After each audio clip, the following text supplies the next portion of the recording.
Okay, folks, welcome again to Westpark Lives, your podcast for Westpark members and all who want to listen. Really looking forward to this today, but this interview is absolutely brilliant. I've already spoke to my guests beforehand and I certainly have a good background. I'll briefly introduce you, Fergus Daly, the man, the myth, the legend, father, two lovely children, yes. The lovely Karen, your wife, who I know, and actually a fitness professional in her own right. Yeah. And a very busy businessman at the moment with your own staff to look after. So thankfully we're very busy at the moment. But the key of the interview here today, the discussion, apart from all that we'll touch off, is your kickboxing and where you're going this year. Just to give the guys an idea of what it is you're doing and where you're going, to key everybody in, because not everybody be aware. I would. When I was thinking about this, I wanted to list, maybe you can help me. This is now nearly a year going to the Worlds. It was the Europeans last year. So it's Europeans this year. It's Europeans this year, sorry. Worlds last year. Worlds last year, Europeans. Yeah. Serious title. I've been there. Yeah. I know the story. Your injuries. From the most recent right back to the Europeans. And I've seen the fights. Because I don't think people realise what it takes to get a European crown or to get a world crown. Yeah. Do you mind if is that it? No, 100%. Yeah. Most recent, like, I seen you recently. I was in Belgium. I fought in the Flanders 2 weeks ago. Yeah. And I took some cuts and some bruises, and that's. I was joking with my wife saying, "I'm okay. The face recognition isn't working on the phone, but I'm okay." You know what I mean? And she's, "Oh my God, yeah, it's still you. You're kidding me, like, you know." But last year I got to the final. I got to the national final last year. A minute to go, and I took a side kick into the ribs. Fought on for another minute, just pure adrenaline. I didn't realise how bad it was, and I got home and I was gasping for breath. And my wife looked at my 16-year-old started crying when she looked at me because there was a bit of blood as well. And I got a belt to the face too. Yeah. And we went to hospital, and is there anybody with you? And I said, yeah, my wife's in the waiting room. And they said, yeah, we're going in. She says, right, he has a fractured rib and a punctured lung. We've called an ambulance for him. We was in the VHI, and said, we're not equipped to deal with his level of injury, so we need to get him into bleed seats. I please give as much detail as you like, but I seen that fight. Yeah. Very unlucky. Yeah. The speed at which it happened, I seen the blow. Haven't been there, I get it. Yeah. And I said that's an injury for sure. Yeah. But this is the extreme level of, if you want a title at this level, this is what you have to go through. Right. It's no more dangerous than any sport, combat sport, no way near at all. No. But once you go to that level as an adult, you have to take into account that this may happen. There's never real intent in it, but when you're both going for it, like full body weight, at that speed, it can happen. I understand. We'll come back to that in a second. Just from a historical point of view, a geographical point of view, you're from originally old school. Bonabrina. I'm from Bonabrina. The mountains above Tala there, good God-fearing hillbilly folk. Beautiful country. Yeah, where men are men and sheep are nurse. You can delete that. Okay. But born and bred in the hills. Yeah. Okay. And, just to give you, I'm a city boy originally. We came here very young. Yeah. I came here very young. Not me. My parents obviously weren't that young. Not the British. But I remember it was number fields, and I'm talking about Central Tala, back in what used to be High Juniors there, Bob. Yeah. Fields everywhere. Yeah. So you were. We were in the valley, so we were up as far as you can go. It's called Glenna Small Valley. Yeah. And Waterworks. Yeah, at the end of the waterworks, at the end of the second gate, you go up to the left, and we're up there. It's a beautiful little valley, But I went to school in Tala. We were only 3 miles from Tala, but you may as well have been 100. But how did that happen? Because you're talking the 80s, right? The only 4-wheel drives, if you were lucky, was the tractor. Yeah. How did you, it couldn't have been that easy. That is the countryside, the most beautiful countryside. A lot of our members, I know some people in my class, two of my classes do a lot of walking, and they know that area. It's a true beauty spot. We're so lucky. But again, it did have its own microclimate out there. We get snowed in, we wouldn't be able to get out of the valley with the snow and the ice, and when you get as far as Tala, as far as the mill, no snow at all. The people would be looking at 3-4 inches of snow on top of the car, and they'd be going, oh my God, where are they came from? Literally 10 minutes. Literally 10 minutes. Because it's that Yeah, it's the drop in temperature. Once you get into the mountains, it's a half a degree. It is It's the difference between snow and no snow. Yeah, I know. We've been caught there. But it was great. I loved growing up there. Yeah. Like, you know, we got the best of both. We went to school in Tala and we went to Oban Community School, but you get to go back there in the evenings. So yeah, but you went to Oban Community School. You done your. I did my group cert in 1987. I did my, or 86. I did my inter cert then in the next year in 87, and then I did what do they call it? Work experience. I did work experience, and then I left. I got offered a job, and I begged my mum to let me leave school. I didn't want to leave. You were going for the leaving, but you said no. I was going for the leaving, and then I got the offer of the job in Yeah. the company I was doing the work experience with. It was a refrigeration, air conditioning company in Cookstown. Yeah. And I said, Mum, I want to leave, you know, and Yeah. you know, money was tight then as well. So Yeah. because like my dad died when I was 5, you know, so my mum had to wear 4 of us, and there's no money, like, you know. So I worked. I knew you. Yes, I know. She kept me in mind. Probably not enough time, but she was well. Yeah. She was an amazing woman. Yeah, she really was. Oh, Back in the day when it wasn't easy.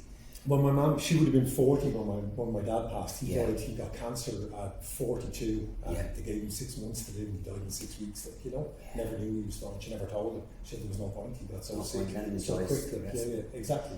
Yeah. So for somebody else to be working and bringing in a wage, then you know it wasn't a big good. argument. She said Yeah. she would like me to go on in school and have all the opportunities, but at the same time, like, you know.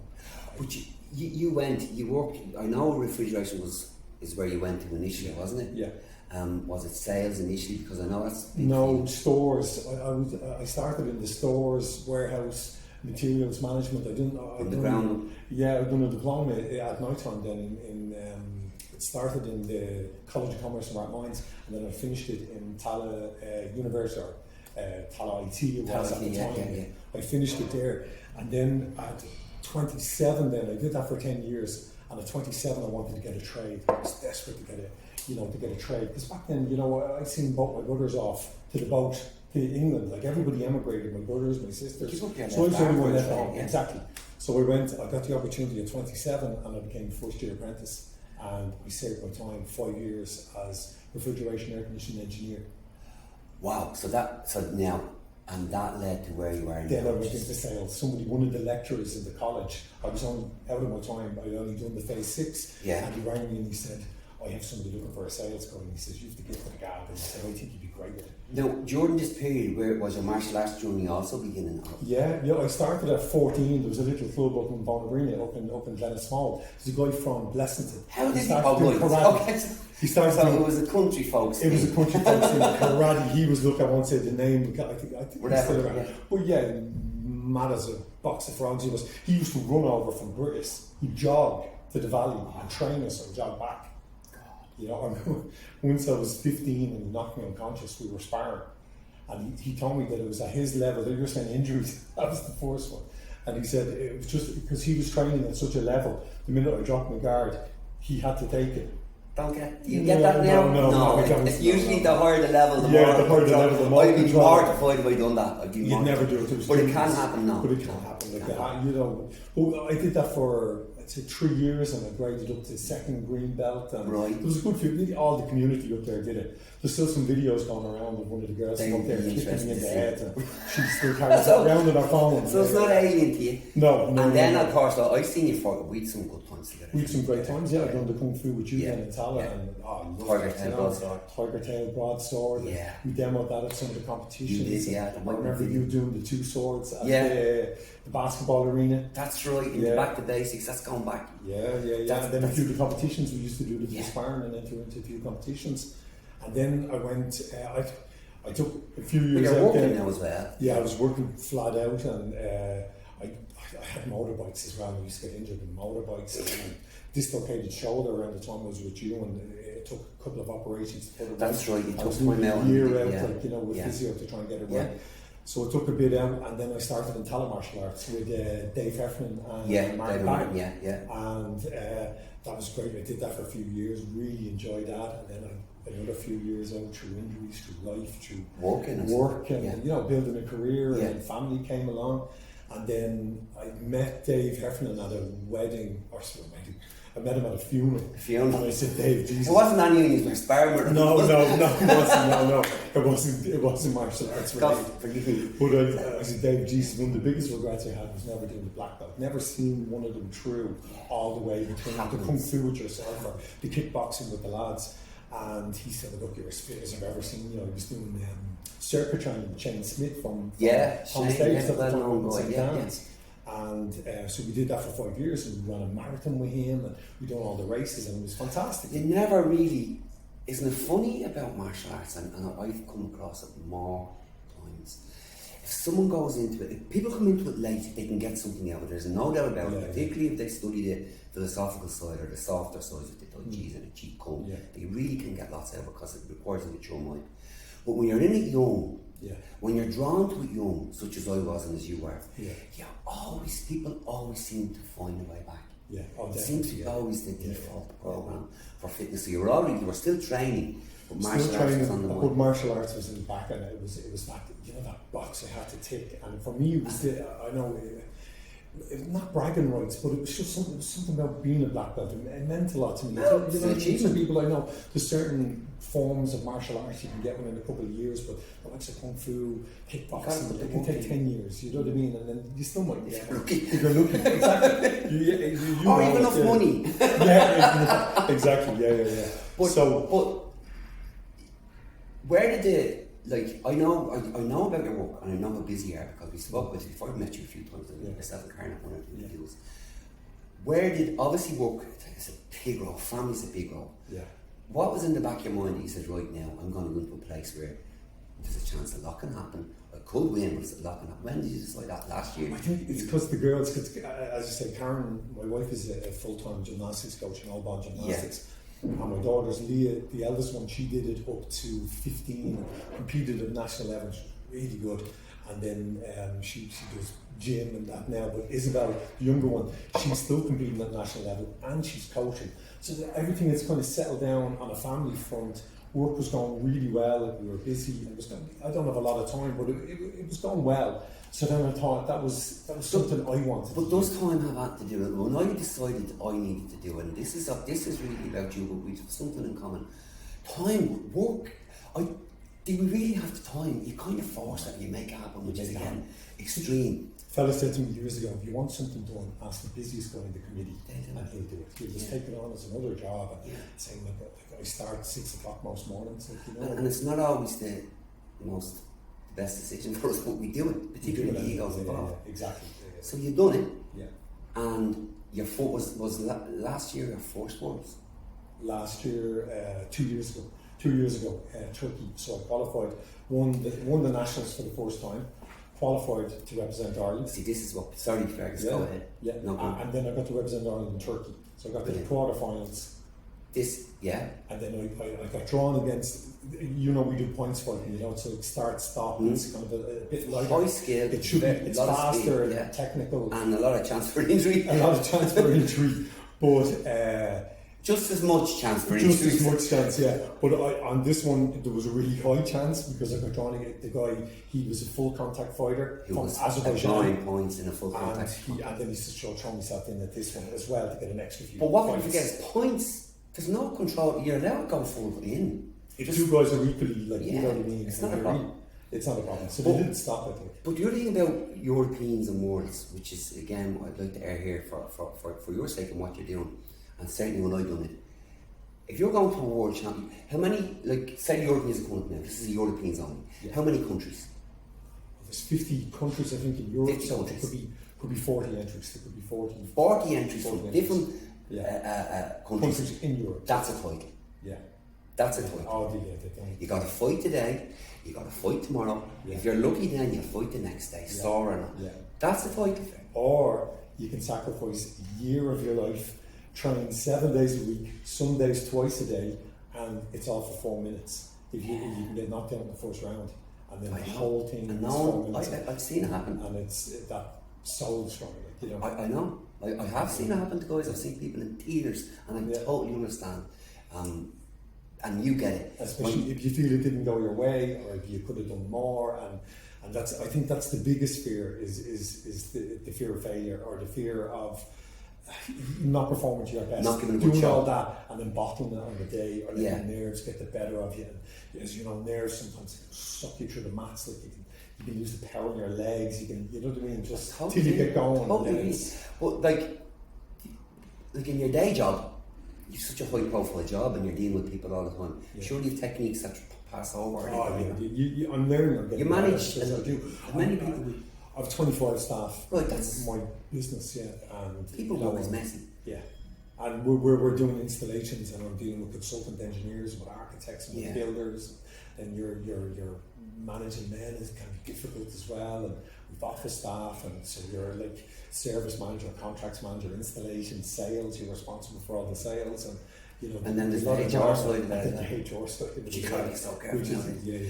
So I suppose being on the mats is a form of freedom as well. It's old school. It is, but you're released. You know, it's how you vent, and it's how you 100%. It's how you wind down. Do you? I know there's a gang of what you call the hillbillies. Yes. I can't call them that. Yeah. It's kind of racist when you say it. Was it right? Okay. Yeah. I thought if I said rednecks, it'd be different. Yeah. We're border. Right, okay. because we're on the border. I know a lot of some of these guys. There's good food right here. Yeah, that's what I'm saying. Fergus Walsh here is, he's coaching the swimming. Yeah. Shea Brady is an ultra Ironman. You know, the stuff he does. I know, no, there's only 30 folks. There's only one ultra Ironman. I've interviewed him. Yeah. I could get the sack here. You know, would it be derogatory to say they do Ironman in different sizes? No comment. We move on. Delete that one as well.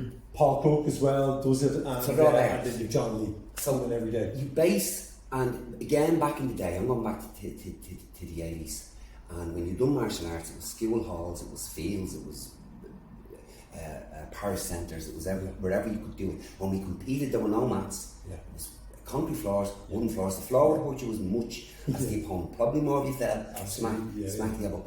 Gyms were not somewhere you went as a martial artist. No. If you went boxing, went kung fu. You didn't really go to gyms. It's changed big time. It's caught up with the rest of Europe and with America. And particularly the gym is the right kind of gym. Yeah. You're here, you use the gym. Yeah. I've seen you here a few times. Yeah. What's your program here? You're obviously training. I'm training hard with the martial arts club, and then you're doing certain, and a lot of that is around the fighting base and the pad work and the actual sparring and that. When I come here, I'm always trying to make weight, so I'm always struggling with the weight. What's your weight class? I fight at minus 84. And you're struggling? It's always I try and I consider myself an athlete, but I like a few points at the weekend as well. Enjoy a curry on the weekend with a few points. Yeah, and you have to. I wouldn't go mad, but you have to live. But so when I come here, then I do a lot of cardio work. I do maybe 20 minutes on the bike. I do the arc trainer. I might do I might run a couple of kilometers on the. Some part of your discipline was some part cardio. Some part of the cardio. You wouldn't, especially with us at high intensity. Yeah. Your 2-minute rounds. And it's really, really high. If you look, your heart rate will go up to 180, 190. It's. I remember Duncan, one of our refs, Duncan McDonald, pushing guys apart. 2 guys apart. They were big guys. Yeah. And you had to break them, push them apart. It was one of the. I think it was the best time. Yeah. I remember doing this results. I remember chatting to him afterwards.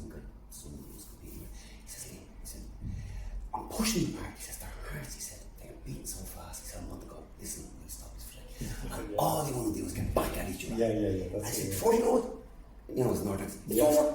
Yeah. And one guy's lost 1 point. Yeah. And they're going. The speed, the pace, you need cardio. But you can guarantee those 2 boys then hug it out at the end of it, and there's massive respect, and it's 100%, and you make friends as well. And the friends, your friends before you go on. And you'd say beforehand, there's things you might say, or the faces. I've been known for the things like the faces I give and everything else. That's and friends for life. Yeah. Friends. Oh, without a doubt, yeah. It's the countdown, really, isn't it? Yeah, we're 2 weeks out now, so it's 2 weeks. 2 weeks. Yeah. 2 weeks. It's in Athens, in Greece, this year. So we travel out with the team on the 1st of November. So that's a Friday. I think I mightn't fight till maybe the Tuesday, Wednesday for the vets. So we're the veterans. So I'm in 42 and over. Like I'm 52 at the minute. I'm actually 53. And you're 53, so you'd have to watch probably not you. I think you're going to do very well, fair. But you'd have to the guy who just came 40. That's the problem. They're the tough ones. The guy, he's just come from seniors, the most competitive level, and it could be his first year in the best. And he's 43. It's even harder on the nationals. So if you go, if you do the opens, veterans 36. Yeah. So it could be fighting somebody 15 years younger than in the opens. I was 48 so I was coming backwards. Anyone I met was, I thought some of them might have had beards. They were younger. And then when you're sparring, you're doing a lot of sparring with the national teams. You're sparring with all age groups. There's no holds barred. No. It's no easy task.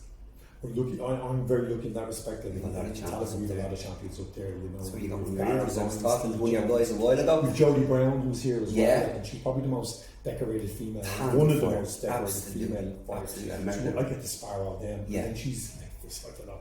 Could be 25 years, 30 years in the difference. 30 years. And Jodie will still say they'll still coach you, and they're still you're always learning. In that context, people younger, because I got it, and I had to go back when I fought the Europeans. I then wanted to do the Worlds, and I had to go back at the spar. Anyone didn't bother me. Anyone. And that I made that decision. But while learning the craft, because I was so long out with it, you take the bands, you take these. You don't forget them. You live with it. But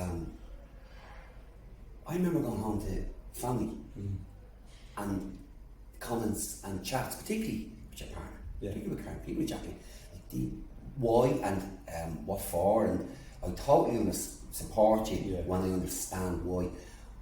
But that can be a difficult one. Karen she does support me, and obviously she's a full-time, she's a coach or a professional, trainer. That's she'll see as a professional. She'll see probably more than you know. The two girls and Karen, they hate the fight. They hate the violence. It's not they hate the and I argue and say, she goes, why are you doing this? Like, I said, well, sometimes you need to bleed just to know you're alive. She didn't like that. No, I didn't hear that. For me, it was and I don't mind sharing it with you.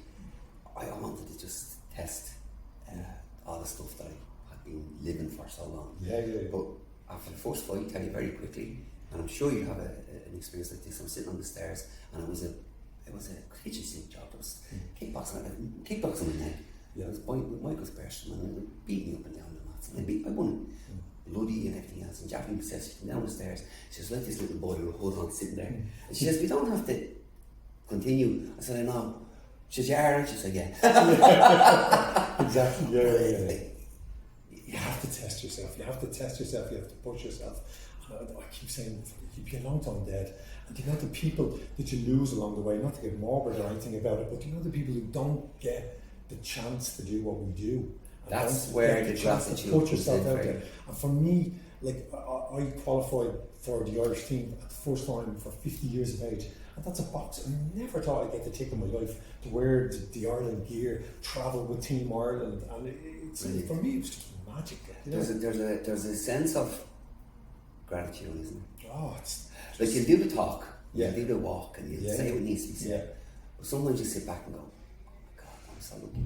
Oh, definitely. And everyone has a little test, and it doesn't have to be on the mats. It doesn't have to be competing going towards the Europeans. But family are the ones at the end of the day that have to live with it. Like you're a rib, alone. Turkey, then the closed eye, and the eye came out here, and a severe concussion from that guy from the quarterfinals, and that took a bit to get over as well as I lost by 1 point. We were level score at full time, level score at extra time, and then it's sudden death. So it's the force. So the referee went with me, and the other two referees went with him, and then it's over. It's cruel. It's honest, but it's cruel. But the injuries I took in that fight, they wouldn't have let me fight again anyway. No. So it's kind of still. Imagine Dave Heffer and Martin Bang, you never know what happened. Absolutely. But diet wise, you said weight wise you have a problem. Would you have a set diet during the week? Yeah. When you say a problem, is it just towards the weigh-in or? Just coming towards well, I like to get on it way before the weigh-in. I see with some fighters now that it's different, and they're cutting, and that's horrible. Like, as I'm sure that you've had to cut. I was in Europeans. I was plus 94. I walk around at 92, but that was the category I was in. So I was fighting beasts, and I was being pushed around. And the second year, No, it wasn't going to happen. So mine's 94. I did have to cut weight till I realised I didn't really. And I started getting my act together. But you can be with fighters and they're travelling, they can't eat for 2 days or a day before, they're in the sauna for 6 hours, they're covered in gel and they're wrapped in towels, and that's really tough. Like, so, sunken jaws, that's everything. Really, and then one fight could be over. You feel so sorry for them at times, but that's the game. I try and get on. I'm on the weight now, so I'm around 83 now. I'll get down to about 82, so that can give me the bit of buffer zone, and then I just eat 3 meals a day. And what protein? Your only treat would be like I have a bit of granola, a bit of yogurt, fat-free yogurt, a bit of granola. Have you a regular treat now? I admit to this all the time. I'm a coffee and muffin man. No coffee, I love coffee. Yeah. And I have to have the muffin. Coffee, yeah. Now I switched it because there's so many calories in the muffin. But I have to have something. That gets me through. I follow the apps and I put everything I eat into an app. And then it tells me, and it says, right, say, if it gives me 2,100 calories a day, right, and I'll say, right, and then I bank the exercise. So kickboxing class, I could do 1,300 calories. Here in the mornings, I could do about 800 calories. Right. 45 minutes is all I ever have, and then I'm back on the road. But are you watching, in terms of repair now, are you watching your protein intake? You make a treat? Oh, yeah. And when you go on and water as well, water. How about the multivitamins? Trevor Redmond was telling me the water. He's water a kickboxing champ. And he was 6 litres a day. He was telling me, I find that tough now. I drink a lot of water myself. 6 litres a lot. Depending on what the program is you're on, the expert, there are people that are experts in that. I'm sure they have their background for that. I take it as much as I can. Yeah. But, I really enjoyed it, particularly because I understand. Partly because I understand it. I want our guys. Part of this series is us ordinary everyday guys, and I don't think you've spoken enough about how busy your job is. I'm very much aware of it, and again, we have families, and they're all that matter, as you know. Yeah. You come home to the people that love you, and you have to be right with them. But it's just getting the balance. You know what I mean? You can't be selfish about it as well. No. And it's kind of, you're on the border all the time. Like if you're working hard and working long hours. I do about 7,000 kilometres a year as well. Yeah. The offices in the Midlands will cover all of Ireland. Like I was in Belfast yesterday, I was in Tipperary today, I'll be in Kerry on Friday. We'll cover the whole island. Yeah. And then you have to follow up on emails and, everything else that goes through. So it's finding that balance, because you can't be selfish either and they never see you when you're coming home. No, I know. So I try and... You have to balance it out, Fergus, 100%, and you have to plan your day, which just takes a huge amount. Plus then you're putting all that planning into competing, going up against somebody who probably got you as much as we ourselves on the day. It means as much to everybody. And that's part of the driver as well. You're thinking about that. We've two things in common, apart from the fact that you're going down a similar road that I went down. You drove fork trucks as well, as you said earlier. Yeah. I drove fork trucks. Yeah. Now I won the National Forklift Driving Championship. I had to say. I did. I swear to God. I knocked enough barrels down beforehand. It cost me to get there. But you perfected it. I loved driving. Did you like driving? I loved it. Yeah. It's only 4 things to do, and I loved it. I'd probably drive them again if you fork trucks and you break. Yeah, we did. And I still do. And I still do. You might retrain me like a winning reps. Yeah. And I still get a buzz out of it. Yeah. It's like boys and toys. Like reach trucks. Yeah. Have you reached trucks and? We were the motors. Yeah, just the standard. I'm going off piece. There's 2 things I asked people before we finish it, and I don't think there's too much else to. There's loads we could talk about, but it's usually around half an hour we go. We'll probably end up talking ourselves into trouble. Right. So, exactly. Yeah. But what I love to know, it tells me lots, and it's something I always ask at parties, but I ask people all the time, and I even ask young people this, because it tells you where people are at. And it's favourite books and favourite movies. Now, I could never give one favourite book. Yeah. I could never give one, ever. Especially if you're at a party. It becomes 10. Yeah. But do you have one? Do you have 2? Do you have any? I have loads. I used to read books every night. You know what I mean? I'm from a child. And I think it's great. Like, you know what I mean? Reading, I try to encourage it with the girls as well, like with my girls. But now I'm more audiobooks. So I'm on the road at 6 o'clock most mornings. So I listen to the audiobooks, or I listen to if I'm out running, or if I'm doing exercise, or in the gym here, I listen to an audiobook. I like the likes of the John Grisham. I like I love that Time to Kill. I think the Deep South in America. He has a whole series of books and lawyer books. All of them. So I read all of them. I love the likes of Lord of the Rings and all that as well. Have you read all it? that? Yeah, Well several done. times. There's not anything. They all say it. I've read it. Several times. I'm both read it and I'm listened an nerd. to it as I well. love it. And I love all that. And then the films, I suppose it's a bit of a cliche, but I do love the Shawshank Redemption, Gladiator, and all those, the Green Mile.